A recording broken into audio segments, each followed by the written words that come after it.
Hi everyone, thank you for joining us for another episode of UNESCO Talks. I'm your host, Gabby Menezes.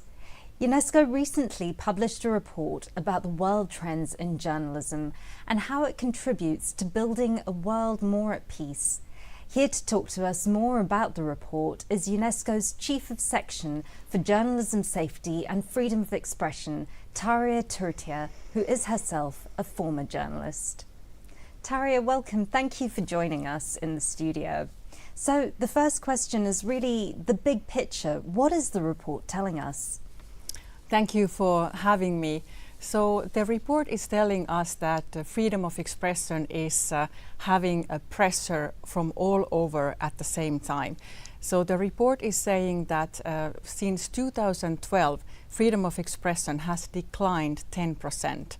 And when we look at all the trends that are causing this decline, you can find that different kind of accountability institutions have weakened, like judiciary systems, for example, has been manipulated. Also, journalists are facing pressure, all kind of pressure, economic, financial, physical, online pressure, which keeps continuing, and it's very deadly also.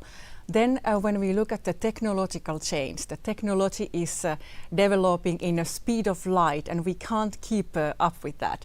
It's of course good because it offers more opportunities, but also it also gives us pressure of disinformation and online harassment. And all these threats, they are not treating journalists equally. Women's rights and marginalized group are hardest hit in this picture. So they are having intimidation, and their public participation is many times put at risk. When we look at the big picture, what is changing is the environment. It's more intimidating and more polarized, which makes it more difficult for journalists to work. Journalists are very resilient. They also find ways to push back in many ways. Also, what is coming out from the trend is that more and more people have access to online platforms and messaging services, which gives us opportunities, but at the same time there are risks like disinformation, which is very rapidly spreading. I think one of the things that the report really highlighted is just how technologies are helping disinformation so much that it's really difficult for journalists to fight against it. But also the other thing that it highlighted is how the intimidation is so bad that journalists are actually self-censoring themselves. Can you talk more about this self-censorship? Once the freedom of expression is going down 10% since 2012, at the same time self-censorship has risen 63%. So that is really very striking number and gives the picture of the world where we are living right now. When we look at the self-censorship, it's like stories are not really banned. They're not just told. Journalists are protecting themselves because of all the risks that they are facing when they are reporting. Tarja, when we're talking about self-censorship, what does this eventually mean for the news that people consume or people read? Well, one could say that journalism is getting weaker because if there is an idea for investigative story, journalists are afraid because they have seen that the colleague, for example, has been intimidated online. So this investigative story never goes beyond the basic idea, or an important name in the story has been erased, or the topic that is an idea never actually is never developed because it's a too sensitive issue, such as like corruption or holding local authorities accountable, or writing very critical article about pollution or other climate change related issues. So journalists are afraid, and fear is something that is making journalists to choose silence rather than writing. And when we look at the UNESCO's Observatory of Killed Journalists, during the last 3.5 years, over 310 journalists has been killed in line of duty, and half of them in crisis situation, and the rest in normal local reporting situations. So UNESCO is coordinating the UN Plan of Action on Safety of Journalists, which is looking at precisely on justice, prevention and capacity building. So we are, for example, providing capacity building and training, safety training for journalists who are reporting in conflict areas, like for example in Ukraine or Gaza or Sudan or Haiti. We're providing them equipments and training and safety spots where they can work in a more safe environment. And also when we have needs assessment, we're trying to include media assessment in the overall assessments of the situation in the countries. So UNESCO is really trying to put the effort to protect journalists. And of course, all of this intimidation is worse for women who are journalists. The report also talks about that. One of the key findings of the report is that gender-based violence is a frontline freedom of expression issue. The survey that UNESCO did, 75% of women journalists are reporting on online harassment and intimidation, which is often very serious. It's threats of death or rape or smear campaigns or doxing or different kind of ways of intimidate women. And also technology is really playing now an important role here. There are deep fakes and different kind of AI-generated material distributed against the women journalists, and you can only imagine what that makes for the women journalists' reputation and credibility. So it's very difficult for them to deal with this while doing their jobs. And the report is really putting out a trend which says that this online harassment and threats, they are more and more spilling to real life. So offline violence is really growing, and that's very scary for women journalists. So they actually start self-censoring themselves or withdrawing themselves from social media, or sometimes leave journalism for good. So what can we do to protect women journalists more? The report is really saying clearly that the mechanisms are failing on women journalists.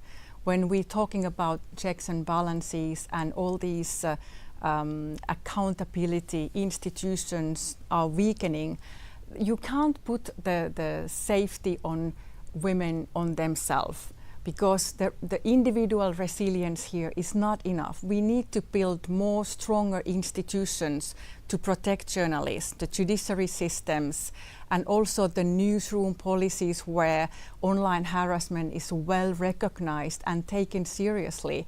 And training, safety trainings for journalists is very important. We need to have a holistic approach for protecting women journalists and not leave it to individual cases. So what was really interesting about the report is that it's kind of a snapshot on dangers that journalists face.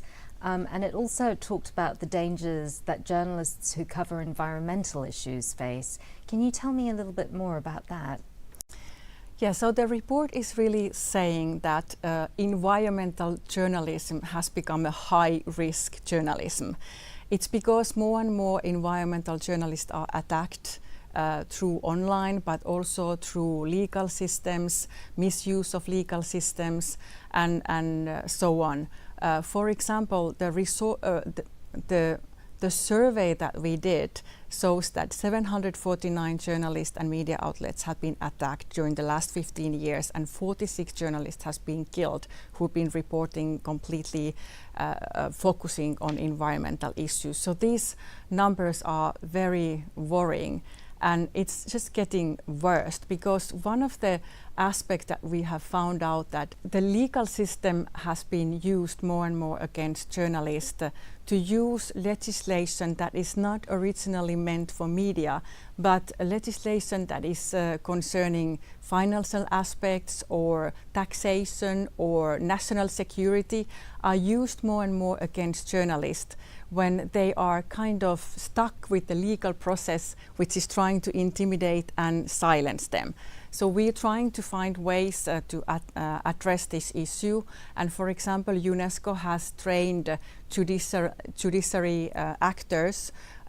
We have at the moment trained prosecutors, judges, also law enforcement on freedom of expression issues and safety of journalists for them to understand these challenges. So the disinformation on environmental issues is very worrying because it's in a scale that is influencing on information integrity. It's very important that journalists can freely report on environmental issues because the disinformation is spreading so fast. We have noticed a sharp increase on social media platforms and also like X and YouTube, where the climate denial has really increased. So we need to make it possible for journalists to provide reliable and quality information on climate change so that people and audiences can access to information and also provide evidence-based information for decision making, because disinformation is actually delaying the climate action. And so there's a lot of bad news in this report. How will a journalist watching it get some hope for their profession and what they're doing? Well, the report, although it's very worrying, also brings up some very good and positive news. For example, one of the positive trend that really speaks to me is that journalists have found each other for investigative reporting. So, for example, cross-border investigative reporting has really risen. So journalists are working together, giving each other support in the investigative reporting.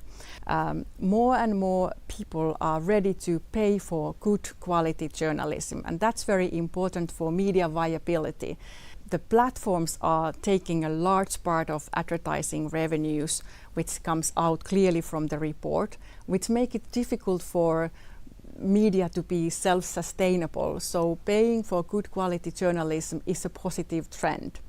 Another trend is that 139 countries and UNESCO member states have enacted access to information laws or giving some other legal guarantees for accessing to information, which is really a good trend, especially because UNESCO is a custodian agency for SDG 16 reporting and monitoring access to information. So we are very happy that this is happening. Another good trend is that almost half of the countries are now legally supporting community media, giving them also some financial support in different terms. So that's very good, especially when we are approaching the International Day for Radios, to have that community radios recognized, because they are actually those who are bringing the community voices and involving different kind of groups of people